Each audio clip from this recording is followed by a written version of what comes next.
The support reaction at the left support of a simply supported beam of span 3 meter carrying a concentrated load of 6 kilonewton placed 1 meter from left support.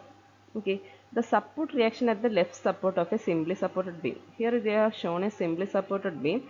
These two ends are simply supported and the span of the beam is given as 3 meter, 1 meter and 2 meter, and carrying a concentrated load of 6 kilonewton. There is a concentrated load of magnitude 6 kilonewton placed 1 meter from left support.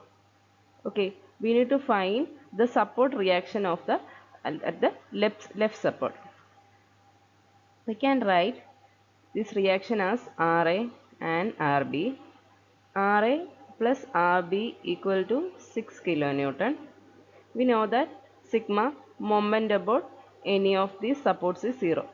We can write sigma moment about B is equal to 0. Then there will be one moment Ra into 3 which is in the clockwise direction, and another moment 6 into 2 which is in the counterclockwise direction. Equate that to 0. Then Ra into 3 equal to 12. Then Ra equal to 12 divided by 3 equal to 4 kilonewton. Our answer is C, 4 kilonewton.